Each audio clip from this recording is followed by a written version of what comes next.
this, after I speak, my friend Handel Masala, we have brought Bibles with us as well.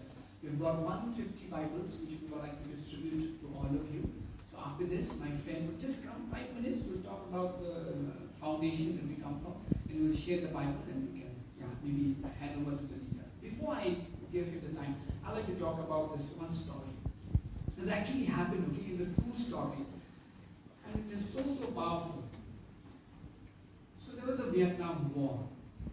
So the Americans came, and there were some missionaries who also came and preached the gospel in Vietnam. So after the war, they went, and there was young Vietnamese boys and girls, like men actually, they were young, 20, 21.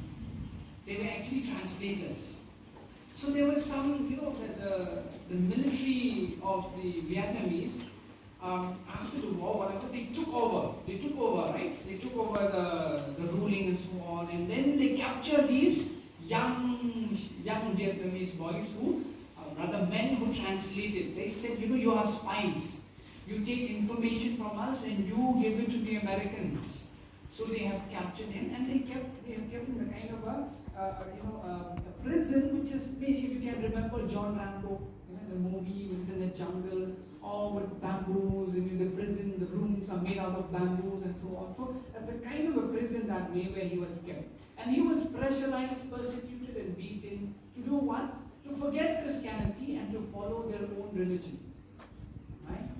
So he went on 1 year, 2 years, 3 years, he said no, persecuted and so on, 4, 5, 6, 7 years, no answer. He used to pray that God will bless him and take him out, nothing.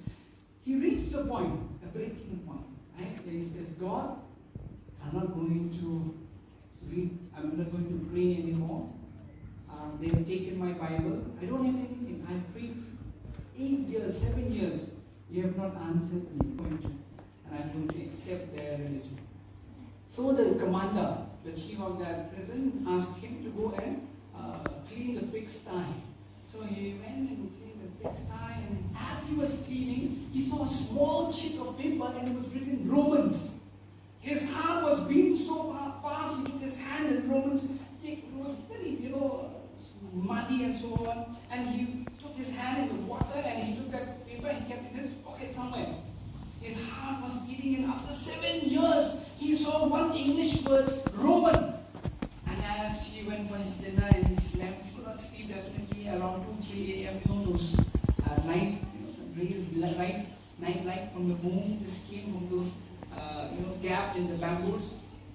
He opens it, and it's Romans chapter 8, verse 20.